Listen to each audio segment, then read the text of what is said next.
All right, welcome back to another episode of Forward Guidance. And joining me today is the Shrub himself, Le Shrub, author of the Shrub Stack and the renowned Shrub operator. Mr. Shrub, it's great to have you on the show. Finally, Oh, how you yeah. doing? Thanks for having me. It's a pleasure to be here, Felix. Yeah, it's wildly overdue. It comes at a really great time, at least for me personally, because you've been writing this 4-part series now, talking about this idea of the end of American exceptionalism and some of the big capital rotations that are implied in that idea. And this has been the big question that's been keeping me up at night right now too, is thinking through the mechanics of where we're going and how much of this trend is baked in already versus how much more traction we have to go from there. So really excited to get deep into that. And, for those that aren't a regular reader of your Shrub Stack and up to speed on this idea, I want to get everybody up to speed in the same way here. So if we just take this idea of going into 2025, where we saw everybody was all in on Mag 7, all in on US equities, I would love for you to just break it down. How would we get to that point? What was the lead up into basically January 2025? Yeah, sure.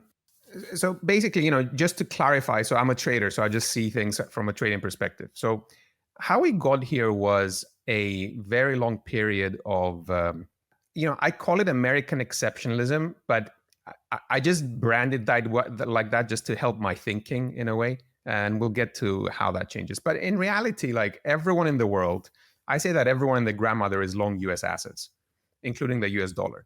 And there's a good reason for that. Things go up. So in America, things just go up. It's a capitalist country. The system is helpful. The equity market is liquid, and there is a focus on shareholder value. So that's all good. Compare that with Europe, which has been stagnating. Europe also has a war in Ukraine, and then compare that to China, where China, you didn't know what. Xi attacked the tech industry, right? So a few years ago, and I'm not going to say that China is communist, but I would just say that it was, because it's not, I would just say that China was not shareholder friendly.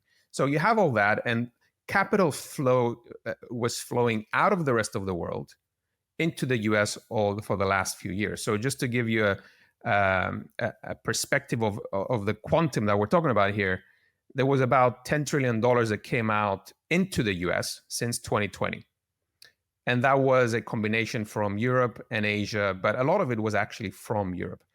50% of the world's market cap is the US, and the S&P itself, about a third of the revenues are international. So you can see that it was like, think about it like a giant vortex of liquidity, and that liquidity was getting sucked up by the US.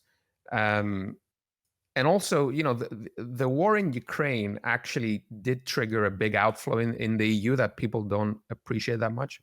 So the stat that Bank of America gave was that for every $100 of outflows from the EU since 2022, only 4 came back. So I'll just repeat that. For every 100 that came out, 4 came back. And we'll get into that in a more detail. So this was the setup. Then you have Trump getting elected. And, I consider Trump to be a pro-business president, but there were some policies there that were signaling that Trump himself laid out that would signal the end of American exceptionalism. And I actually label American exceptionalism a different way. I label it in a way that Trump thinks about it as well, where he says, like, we don't want to be the world's policeman. Here was the big trigger for me. So there were a few catalysts, but the big wake-up call was this one. It was actually the Zelensky-Trump meeting. And American investors would not appreciate that. But we, and being in Europe, it was actually a monumental event for me, just watching it, because that's what and I tweeted out as soon as I watched the back and forth between Trump, Zelensky, and JD. And I'm actually just, I just want to be clear that I was watching it as impartial as I could be. And, as soon as I finished watching it, I tweeted out the end of American exceptionalism. And I got trolled by everyone on Twitter as usual. And I started getting calls from European friends saying, did you see how how JD was talking so badly at Zelensky? And did you see how Trump was talking about so badly with Zelensky? And I didn't say anything. And then I was getting calls from my American friends, and they were saying, "Did you see what an idiot Zelensky was against Trump? Did you see how ungrateful he was against JD?"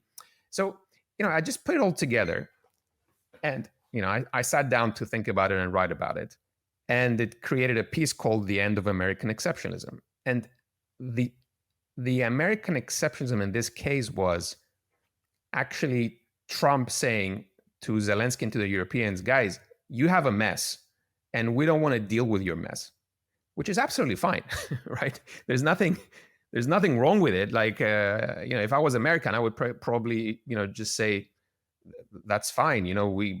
Why would we spend all this money and all this effort dealing with the mess that's in Europe when it should be a European problem? And as a European, I also agree, by the way, this is a European problem. But this was a massive wake-up call, because up to that point, the EU was depending on the US for security, for supporting Ukraine.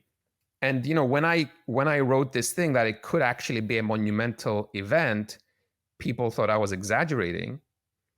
But actually, I was vindicated when the Germans were also shook by it, and they came out with a massive 1 trillion euro stimulus plan, 500 billion of which was for defense. So I wasn't the only one who saw it this way. They put $1 trillion euros on the table, just agreeing with my thesis. So that's why I say that event was monumental. Just to put things into perspective, the Germans have had a debt break since 2009. So they just capped, they've only had like a fiscal deficit of like 0.3% or something. And they've been fiscally conservative since 1990. So for the Germans to remove the debt break, to say they're going to ramp up, take their debt to GDP from 60% to 80%, that must have meant that they were shocked by that meeting quite significantly. And this is, I think, the part when I tweeted it out, that comment, when I wrote it, I think, my American friends did not appreciate how important and impactful that event was for Europeans. So fast forward to what that means for US assets. What that means for US assets is that the Europeans now have to not just bring back money home, the Europeans have to actually put money to work in Europe right now. So that 500 billion that they used to, buy weapons from Lockheed Martin or Boeing, well, they actually have to build their own industry now, because they're not even sure if Lockheed Martin planes can be switched off midair. Like they don't know if there's a kill switch. So they have to invest in their own domestic industry. And this is how that flow comes out of US assets back into Europe to actually aid the fiscal plans of the Europeans, of the Germans. And by the way, I see it in a different way as well, because capital goes where it's treated best. And this end of American exceptionalism theme was not just the German fiscal package. There were quite a few elements to it. So we just discussed the German fiscal package. That's one. The second one, it actually started before the Zelensky meeting. The second one was China's DeepSeek moment. China's DeepSeek moment was very, very important. And on that day when people realized the importance, I was actually, I wrote a piece. Basically, I think it was like China's DeepSeek moment, or Massachusetts coming with the Stargate 500 billion plan. So that was kind of the same period when Massachusetts came with a 500 billion Stargate investment, but at the same time, the Chinese data, showed that DeepSeek could, be as good as OpenAI with a fraction of the cost. It wasn't going to be a $5 million cost, but whatever. Let's just play along with this. So the point about China's DeepSeek moment was about the emperor has no clothes moment for the US tech industry. It was in the sense that you guys were spending 500 billion for Stargate. Well, we spent like 50 million or whatever, and we just replicated the same thing. Why? Because you've been banning us from importing NVIDIA chips, so we just found a way around it. So the anecdote I use, which is not, which is actually a funny story. Like NASA spent millions in the past to make a pen that could write in space, and the Russians just ended up using a pencil. So yeah.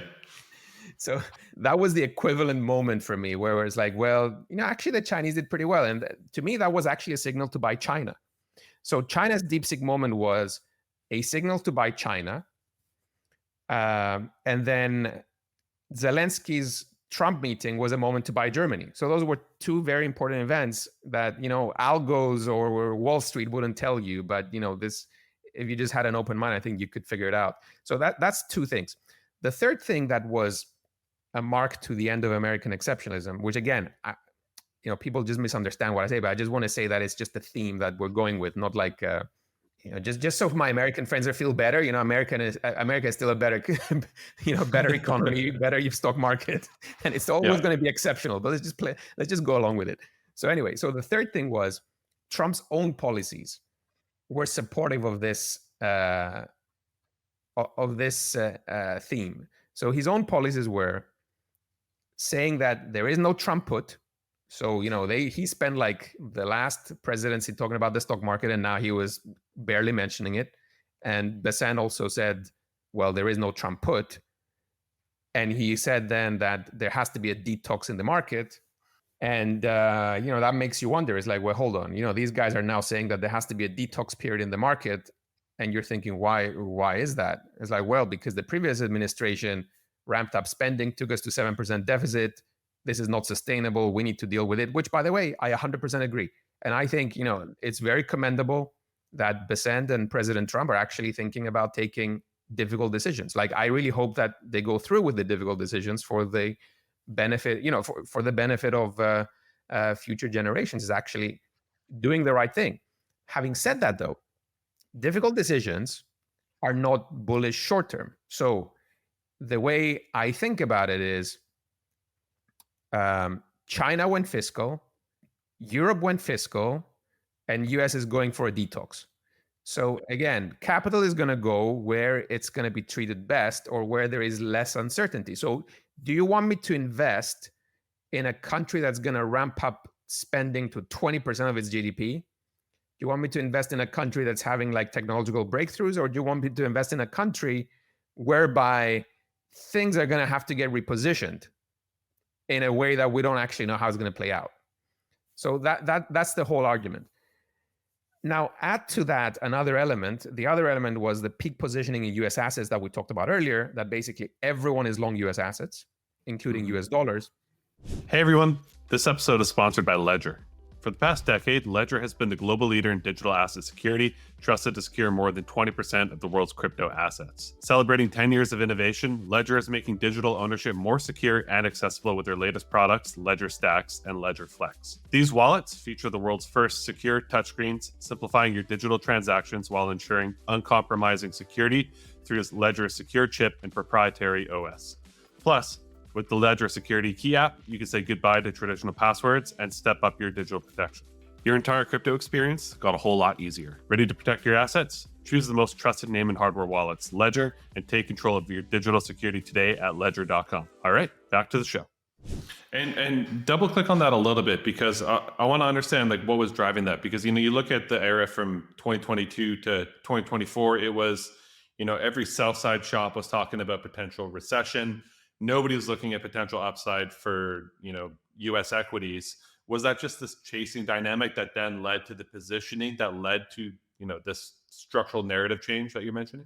There's a few elements. So element number one is that the Europeans, me being here, I can tell you that we have very little trust in our own government, far less than any American would have for their own. So we actually don't trust the Europeans, the European politicians. So after the war in Ukraine, there were significant outflows from Europe. So that's number one. And Europe is actually a very wealthy place, right? So there's a lot of capital sitting here. And that ended up going into the US, which is a deeper, more liquid market with better opportunities. So that's number one. Number two is the AI narrative. Very important. That's why the DeepSeek moment of China was an important point, because the AI narrative, as a European, we all want to invest in the next big thing.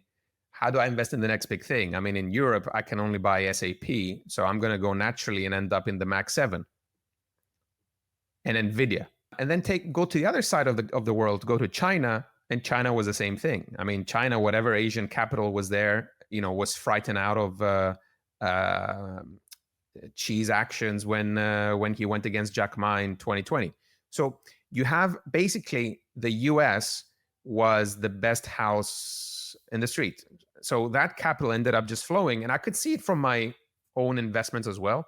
Like I would be 70-80% of my investments would be in the US, and I'm sitting here in Europe.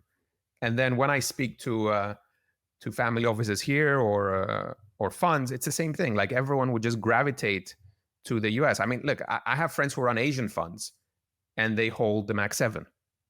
I have friends who run family offices in Europe and they all hold the Mac 7. So everyone has a Mac 7, Mac 7 exposure. So I think we shouldn't think about it as like a single event, but more like a series of events. And, we can even start from COVID. Like, during COVID, the US went big on fiscal. That was a big driver. Whereas Europeans were like, okay, fine, just, kind of.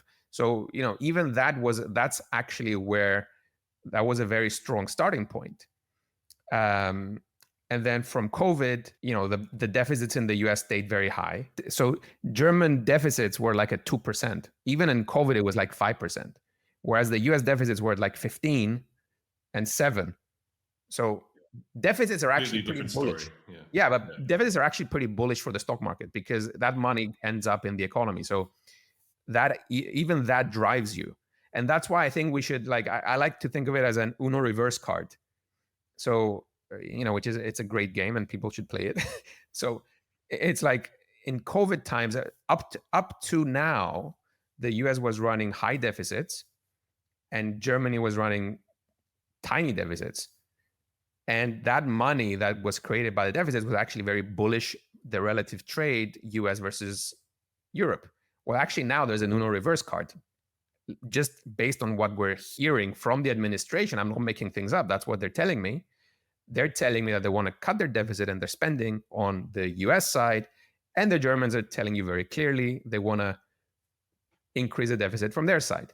So that's an Uno reverse card. Now, how much of those flows are going to change? That's the next part of the story that we're going to get to. If you want, I can just explain that difference between, because right now, so up to this point, so far so good. But up to now, though, Germany is up 15% on the year, and the Nasdaq is down 5%, and the euro is actually up 5%. So the Germany versus US trade is already up 20%, and in euro terms is even more. Mm-hmm. So everything I've said so far has played out. So the next question is, what happens next? This is the big one, and this is the question that's keeping me up at night. We were saying before we started recording is, the way I framed it in my head is, okay, the mean reversion trade has happened. Like you said, we've seen, rest of world equity outperform the US so far this year, and that's all well and good. And now we're moving to the next question, which is it a structural shift? Is it a secular trend? You call that the regime shift. You have a really great framework that I want you to explain for it. But before you do, I just have a couple small questions and context I want to add, which is that, on the US side, if they, reverse card that you mentioned, it feels like the rest of the world, especially Europe, is about to do what the US just did since 2021 to 2024. And in the meantime, it feels like the US is about to attempt to do the exact opposite. And what we need to figure out as traders is understanding how durable these trends are.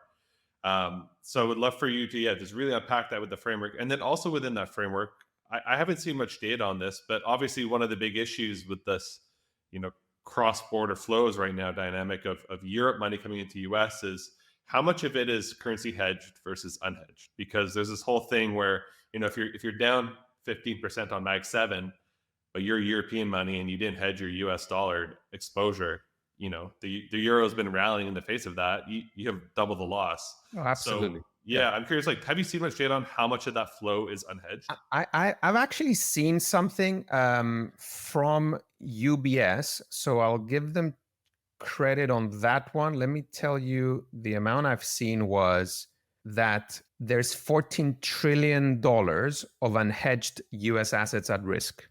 So what That's a you lot. how UBS framed it was exactly that because unfortunately I was saying about the end of American exceptionalism about a month ago, and now fast forward today, like everyone's talking about the end of American exceptionalism. That's why I'm actually happy we're doing this conversation, because if I want to fade consensus now, I would be calling for the end of American exceptionalism. Yeah, I saw there was a Forbes magazine cover last week that was just like buy rest of world, and I was like, oh no. Exactly. Look, I mean, I'll be honest with you. I kind of wanted to reverse my whole book on Monday because, like I said, I'm a trader, and when I saw all these signs, it's like, okay, it's on Bloomberg, it's a cover magazine, so put it all together. I should be doing the opposite, which is it's a whole different discussion that we can have at the end about asset allocation at this point. But what UBS was saying was that they were warning that fading U.S. exceptionalism could put $14 trillion of unhedged U.S. assets at risk. And actually, that's a pretty close number, because I was looking at the story we're going to go into afterwards. The European pension industry is about 10 trillion euros. So that tells you how much of their assets are in U.S. dollars. And anecdotally, I was meeting with some private bankers earlier, just getting feedback on family office positioning. And they were saying that roughly 70% of the family office assets in their European office, are US, are invested in the US, in US dollars. So think about it this way: the Europeans, we are 70% US invested, just anecdotally, right? This particular bank, 70% of their assets are US exposed, US dollar exposed. So, imagine how much little international exposure the US clients have. I'm going to guess it's like, far, far less. So we're talking about like big numbers here. Let's put it this way. We're talking about big numbers. And that's why I brought back the number that Apollo's Torsten Slok, he was saying that $10 trillion went into the US since 2020 from abroad. And the majority of that is from Europe. That's one NVIDIA, one Microsoft, a couple of Googles together. So Yeah, that's basically the math together. I'm glad you brought up these numbers, because it really shows, how big these flows are. This isn't something that can change so despite, I think you and I trade pretty similar time horizons, and everything is telling us exactly to go Mag 7, the trade is done. But now we bring in this framework that you've characterized as, which is the pod monkeys against the Klaus pension fund, European pension funds of the world, and how, okay, even though everything in our trader's head is saying flip, it's like, that's if it's a mean reversion trade. If this is the beginning of a multi-year trend, we need to rethink everything, because it takes a long time for that many trillions of dollars to change. So yeah, walk us through that framework. What does that mean? Okay. Let's do the pod monkey thing. So just for people that may not know what a pod is.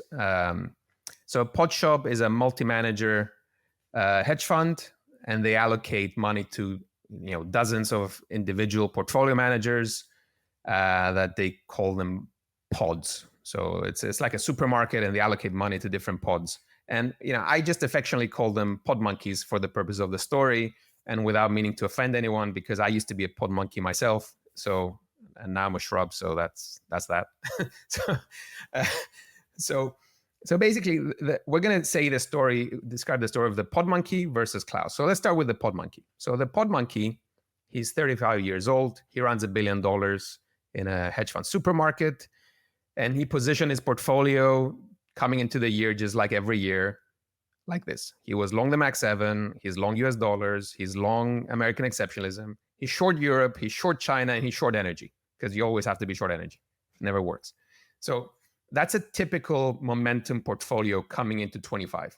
And then you have the Zelensky meet. Then you have the DeepSeek moment from China, And then you have the Zelensky meeting, and suddenly your Chinese shorts are going to the moon, your European shorts are going to the moon, and your Mac 7 turn into the Bag 7. So they go from a magnificent to the bagnificent. So they become a bag. So the pod monkey has a very tight risk limit. Usually the risk limits are like 5% drawdown. So once he hits the risk limit, he gets stopped out. But like him, because the pod industry, just to give us, again, a sense of the magnitude, the pod industry is about $300 billion. So it's about 8% of the $4 trillion hedge fund industry. So the total hedge fund industry is about $4 trillion. 8% is the pods, but the pods, because they use leverage, they account for almost 30% of US holdings, US equity holdings. So we're talking about if our pod monkey blows up, there's going to be another 100 pod monkeys that blow up with him at the same time. And they're going to get stopped out, and there's going to be a big unwind. And we actually witnessed that unwind the last couple of weeks. But once that unwind stops, once it finishes, once they all get stopped out and they clear their desks and they move out, then that's a tradable low. And why is that? The reason is because there's going to be a new troop of pod monkeys that come in. So, they're going to call, the allocators and the investor relations are going to call the other 100 bankers at Morgan Stanley, Goldman's, and the prop desks and just find another 100 pod monkeys, and they're going to put them there. And what are the pod monkeys going to buy? Well, they're going to buy the Mac 7 again, and they're going to buy the stuff that they know how to buy.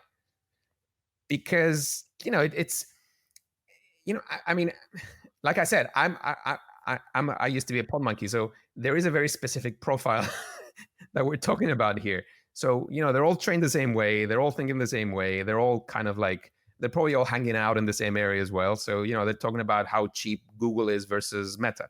So that's the pod monkey, right? This is the circle of life, Hakuna Matata. We move on from the pod monkey. So that's the tradable low.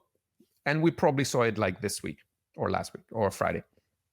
Now let's go to Klaus, because Klaus is more interesting. I think Klaus is the one that people don't really appreciate at this point in the marketplace. So Klaus, we're going to assume he runs 100 billion euros in a European pension fund. The European pension fund industry is about 10 trillion euros. So it's the same size. Well, it's bigger than the hedge fund industry, and it's multiples bigger than the pod industry. Now, Klaus is in his 50s, gets a nice salary, has a secure job. And, I joke that he got this job in 2009 when the previous Klaus got fired, because the previous Klaus was buying subprime securities and put the whole fund in subprime securities. So he got fired, and the new Klaus comes in. Some people actually, after they read my piece, they joked and they said, no, it's the same Klaus. He never got fired. Yeah, not in Europe. Not in Europe. He didn't get fired. No. He was just like a slap on the wrist. Anyway, so Klaus's largest allocation slowly became the US blue chip. So, the Mac 7, as well as US treasuries. And, Klaus's exposure became so big that, he didn't need to hedge the US dollar because the US dollar is holding up. Mm-hmm. And, suddenly you have the Zelensky-Trump meeting that we described. And as a European, he's getting into a panic mode. Not only him, but his bosses are getting into the panic mode, and the politicians are getting in a panic mode. And suddenly Klaus is like, oh no, I didn't hedge the euro. I just long the US. I don't have enough German defense stocks because I have an ESG mandate. And that's not a joke, by the way. German and European funds are underweight defense stocks because of an ESG mandate. That's how stupid this whole thing is. So they were all caught overweight the Mac 7, underweight defense, underweight Europe, underweight the euro. And suddenly they're like, oh crap, well, we have to just do something about it. And they call a meeting and they sit down, and their meeting is in 2 months because it's Europe. And they're going to have their meeting in June, and then they're going to go away for 3 months and whatever for their summer holiday. But, in their meeting, they're basically going to come and say, we're going to need to reduce our US exposure across treasuries, across equities. We're going to have to sell Tesla because Elon Musk is now our enemy, right? We cannot have Tesla. It's going to be the equivalent of owning defense stocks. It's dirty. Even though they like ESG, they don't like that type of ESG anymore. Exactly. Yeah. Honestly, they just it's all made up. So they're going to just sell Yeah. Tesla, and they're going to replace Tesla with defense stocks because defense stocks are now ESG, but Tesla is not ESG. That kind of nonsense. So, so basically, and then suddenly they're going to sit down and they're going to decide, well, we're going to have to reallocate out of the US into Europe. So basically, how it used to be a career risk not to own enough US, now the career risk is in owning too much US. And especially if you think about it, going back to your previous point, which is very, very important, and I felt it as a European as well. It's like this. You own European stocks, you're up 15% this year. You own US stocks, you're down 5 on the NASDAQ, or you're down 10 on the MAX 7, plus you're down 5 on the currency. So you're down 15. So the European guy that's fully in his mandate in Europe is up 15, and the guy who's in the back 7, he's down 15. So the delta is 30%. Like, I cannot remember a year where you are underperforming by 30% for diverting away from your local market. We're talking about like and it's only March, by the way. Yeah. So we're only March, and the guys our Klaus is underperformed part of his portfolio. His biggest holding his portfolio has underperformed the local market by 30%. And that's money, that's pension money, right? The pension. So when the investment committee and Klaus sit down, they are acknowledging there is a regime change. And once they decide on their allocations, they're going to spend the next years deciding, implementing those allocations. So the way to see it is this: the pod monkey gives us a tradable low. So he gives us a trade. We're going to play for the bounce. Great. But Klaus, his decisions are going to create a trend. And that trend doesn't necessarily mean that the MAX 7 are going to go to the toilet. I'm not saying that. What I'm saying is that Klaus is going to allocate less from that pocket and more to that pocket. Because, again, people getting super bearish is like, oh my God, the European money is going to go out. It's like, yeah, dude, but you still have the US money, okay? So it's a very wealthy country. You have a lot of capital. So what we're just saying here is, no, we're not trying to be like apocalyptic or calling for like it's just a relative game. It's a relative game, exactly. And the whole point is that the US is a very deep liquid market and Europe isn't. So for example, I have like 20, I'm buying 20 billion euro stocks in Europe, and they trade less than a $3 billion company in the US. So that's why I'm bringing, like, this is a very important point, and it would only be appreciated by people who trade both markets, but it's super important, because if we're going to have this reallocation of capital, we're not talking about the same quantum of liquidity.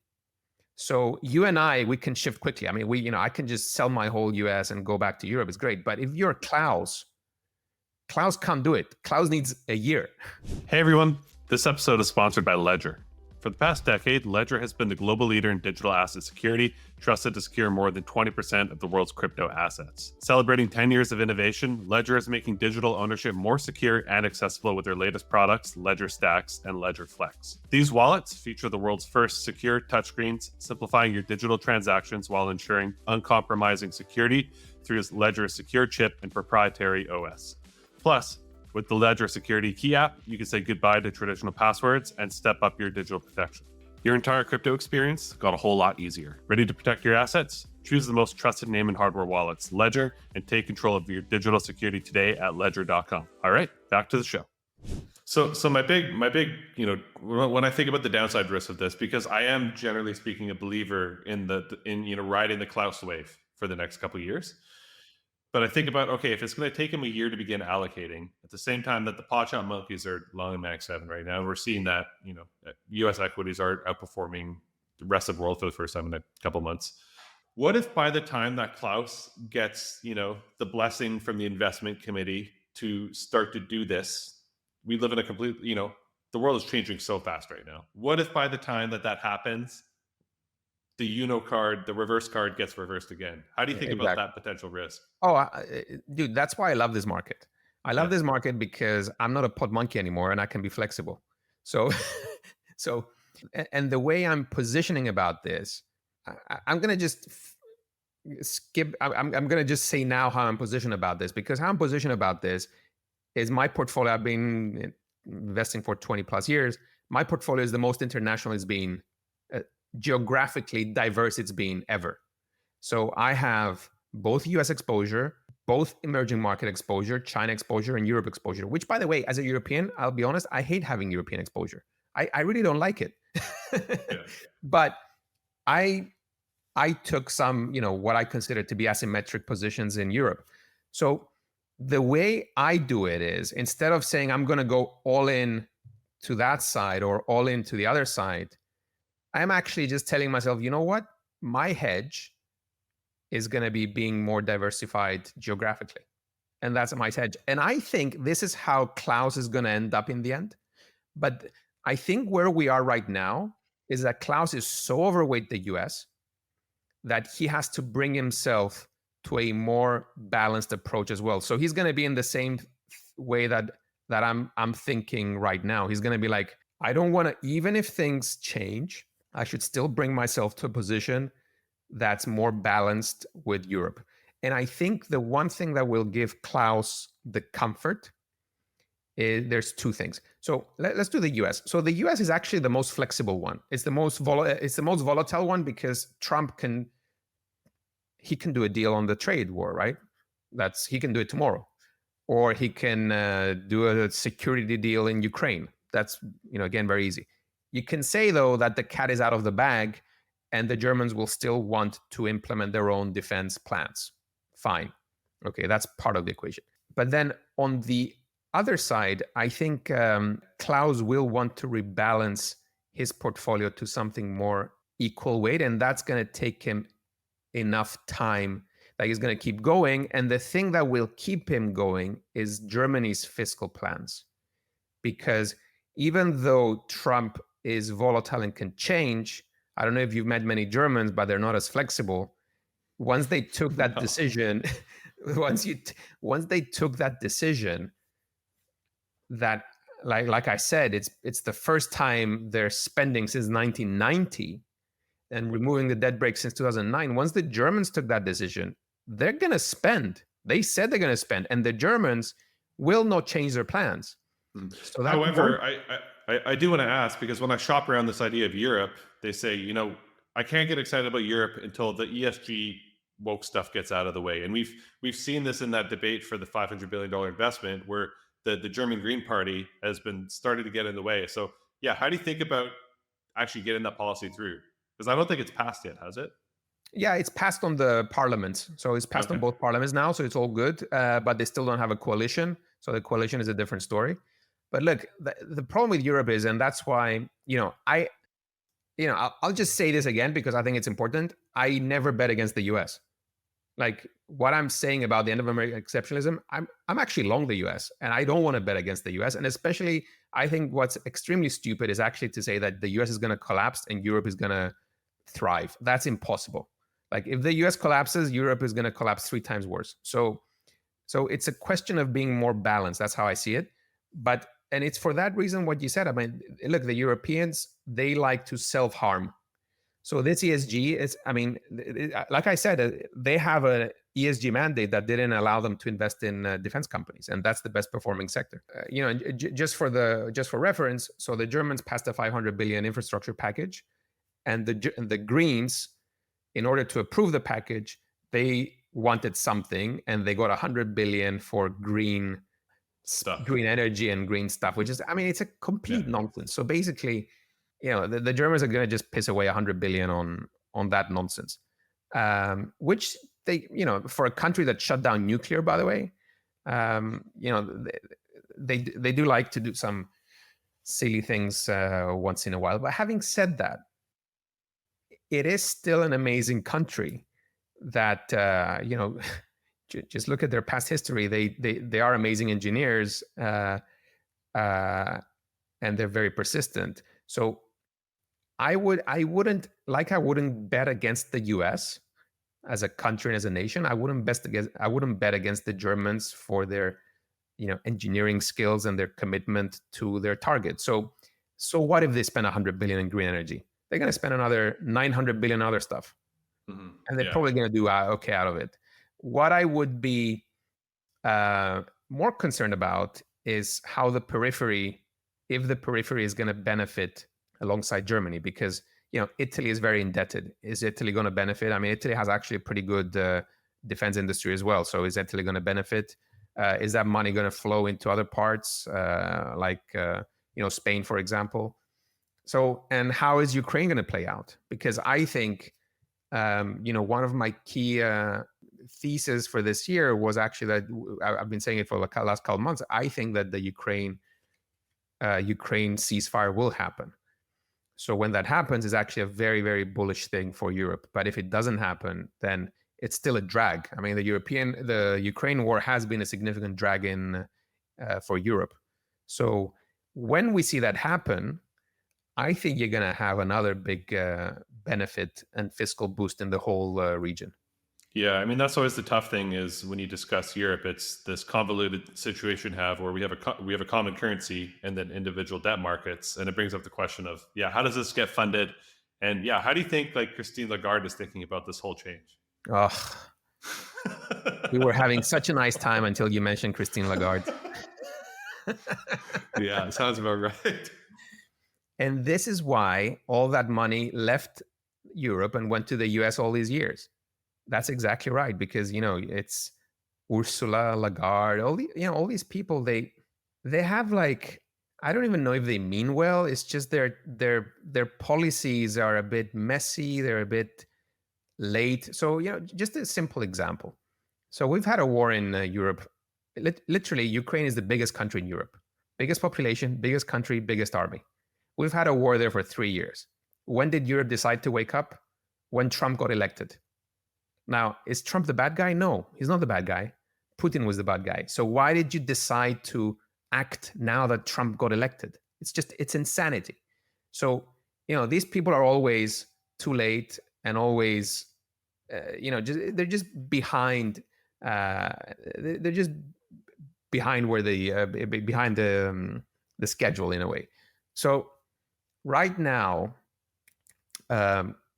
Ursula and Lagarde, they said that the EU will turn private savings into much needed investment.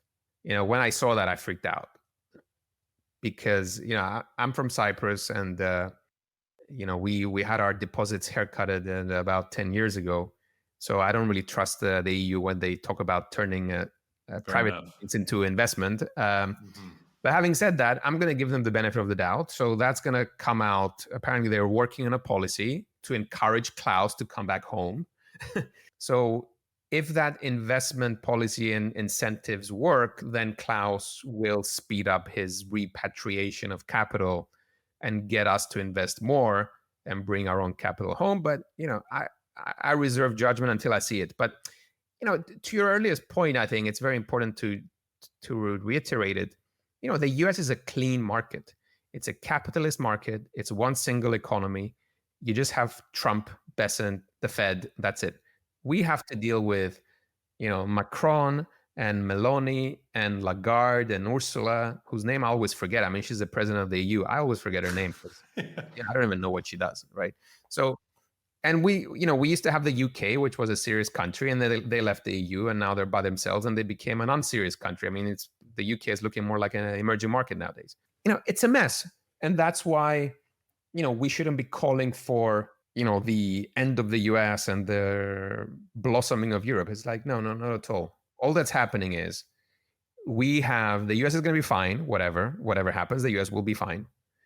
And Europe, we have a chance. We have a chance to prosper and benefit out of Germany's fiscal plan. I think that's as simple as that. And I think Germany could drive Europe into some prosperity for the next few years. And I think it will trickle down to the rest of us. To characterize this entire discussion by a simple trade, it's going from 100% long NASDAQ to 50% long NASDAQ, 50% long a basket of rest of world equities. It's not long Europe, short NASDAQ, right? Exactly. Yeah. That's how I see it. I see it. I want to be balanced, and that's why I call my portfolio the barbell portfolio, because I want to have barbells. I want to have like a bit of emerging markets. I want to have China. I want to have Europe. I want to have the US. Whereas before, like I said, my portfolio, if you looked at my portfolio a year ago, it's all US. Mhm. Yeah, and maybe a same. bit of Alibaba, that kind of thing. But Yeah, now, totally. yeah, now my portfolio is like, you look at it and you're like, oh, geez, you wouldn't recognize Mr. like half the names International. now. Yeah, it's an international. um, okay, so within that context, I think what got really confusing is over the last 2 months, we saw rest of world equities absolutely roaring at the same time that it felt like there was this recession vibe that started to come into US equities at the same time that we saw Scott Bessent and President Trump start to talk about all we care about is getting the 10-year lower. If that means taking a 20% haircut on US equities, that's okay. Um, so how are you thinking about this idea of recession concern around vibe and the goal of getting the 10-year lower? Because if we're saying our trade is still long Nasdaq and rest of world, not short Nasdaq, like Yeah, why is that not the case? This recession vibe that's been coming into the yeah. narrative over the Let's last just month and say a half. long US versus long Nasdaq, because the Nasdaq will have its own problems because Fair of the enough. DeepSeek Okay. moment. Yeah. Yeah. Um, because I have this disease that I call bag sevenitis, which it's basically trying to call the low on the mag seven all the time. Yeah. So I mean, I basically, guess I'm guilty because I go straight to Nasdaq instead of just yeah, saying yeah, but SPY. So well, I do the same. Like when you ask me, good. it's quite funny. But when I look at the U.S. market now, I look at the Nasdaq because it's like straight down there. But I think I think it's more correct to say like U.S. assets going to be okay, rest of the world. But yeah, you're right. Look, the problem I have with calling the low in the US market now is that the narrative from the policymakers is pretty direct. Like they're telling us, first of all, like I said, it's commendable. Like they're willing to take tough decisions. Long term, that's very bullish, by the way. Long term is very bullish because you're fixing the imbalances that have plagued the system. It could be even medium term bullish. Like Lutnick came out and said that by Q4 this year, the economy is going to be booming. So I don't know. I mean, what do I know? I'm just a trader. But the moment that Bessent is telling us there's going to be a detox period, the moment that Trump is saying, he doesn't care about the market short term, you have to be cautious. So the way I would phrase it is this: you want to have your geographic diversification, but you also want to have a very decent cash balance and a lot of room to add. So for example, if you're a young guy, you're buying for the next 10 years, you're going to be just averaging in the market for the next 12 months, that's fine. If you're a pensioner that's all in Nasdaq now, I don't know, right? That's a very different. I think it's worth making that distinction because in your case, you might actually be buying really good prices for the next 12 months. For the pensioner, I don't know, because sometimes when the policymakers are telling you something, you should listen. And in this case, they're telling us, guys, we're going to have an adjustment period. And so far, the one thing I want to be monitoring in the next few months is that the economic data is looking good, but there is a lot of front loading to preempt the tariffs coming in. So, for example, there is a lot of front loading in buying goods, which was the activity was pretty strong in Jan Feb, and I think that's actually tariff driven. Just preempting that. So I wouldn't be surprised if the numbers look pretty weak 3 months out. That's why I would be like, I don't want to be the guy because let's put it this way. From a trader's perspective, again, I'm seeing a lot of guys coming out and saying, where's the recession? The numbers are strong. It's like, yeah, sure. I see the numbers too. They're strong, but is there an element of front loading there that we're just missing? So I think it's there because I see it from my friends. Like I spoke to a couple of guys and I have readers that, I get some really cool feedback from my readers and, they did it themselves. It's intuitive, right? You have a business, you're gonna order everything beforehand. So this is what's happening. I think there's a strong element of that.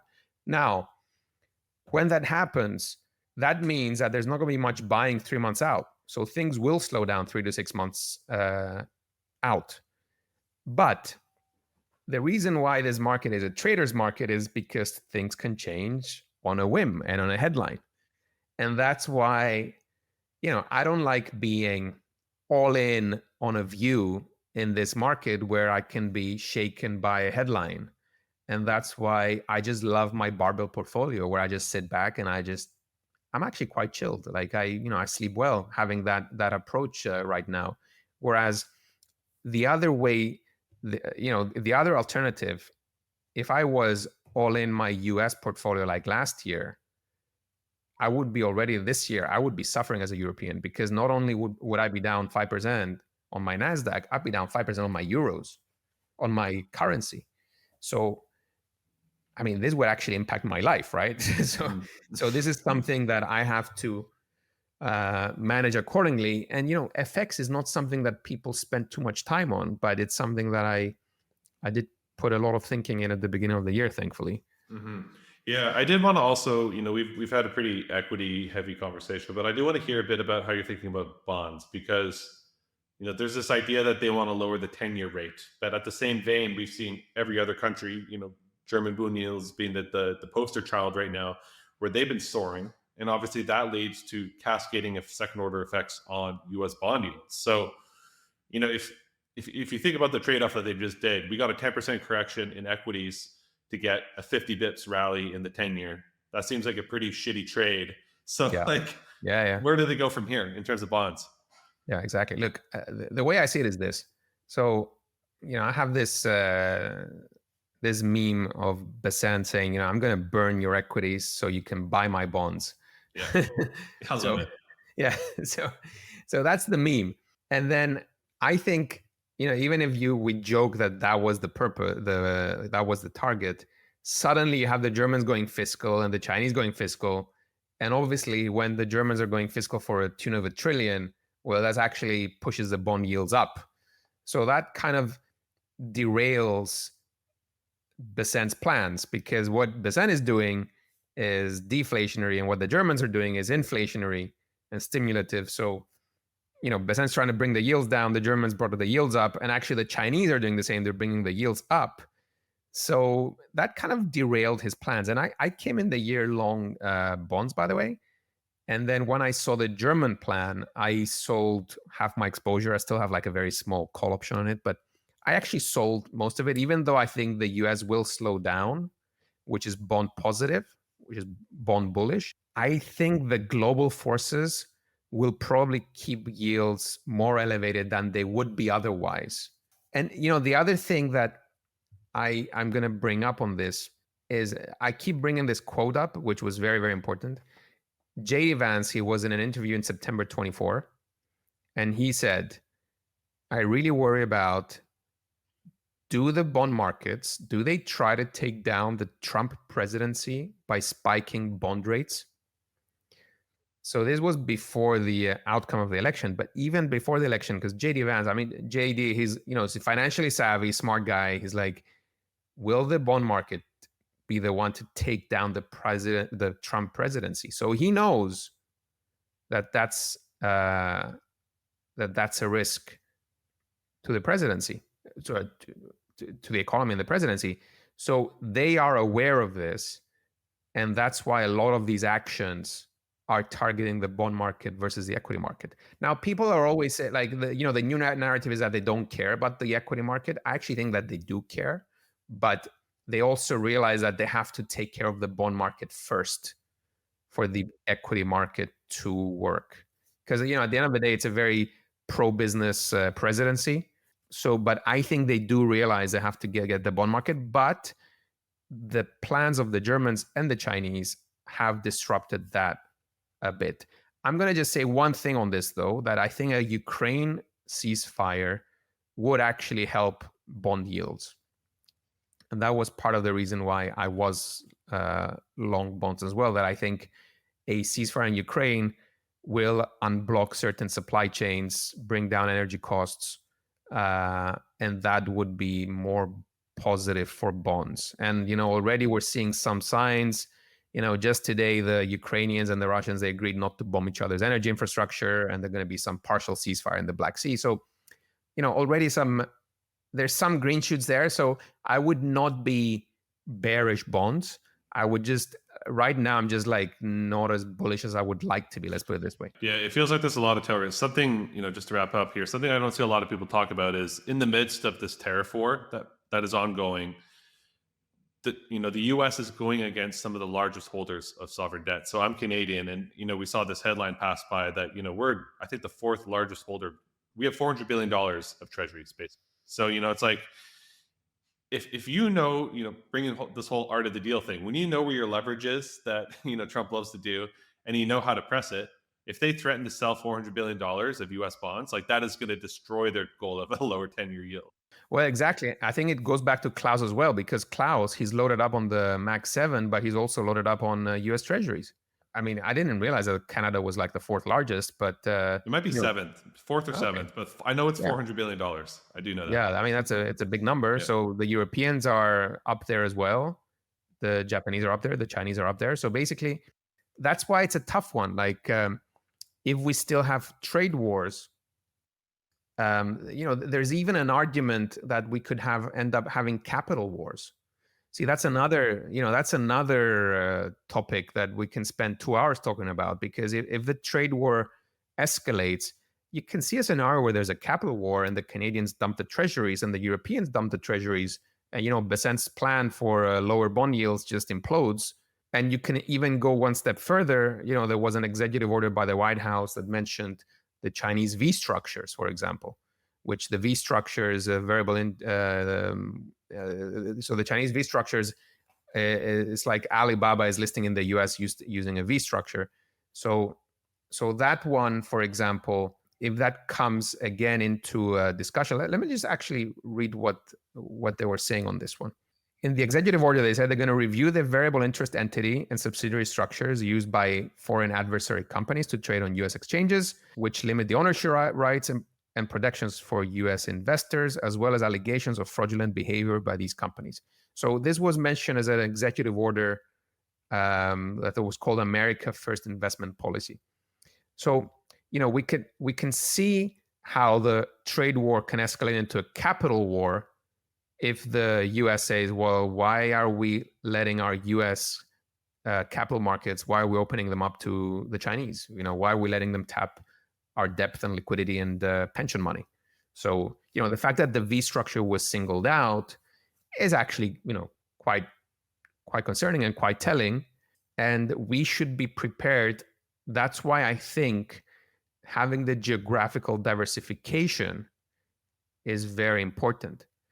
Because I see people having massive positions in China as well, which I don't think it's right. Like, I'm bullish, whatever. I'm bullish in China, but you shouldn't let yourself with that risk. So that specific point that I mentioned should be worrying people that have massive exposure in China. Yeah. And I call it the fear of getting Gazprom.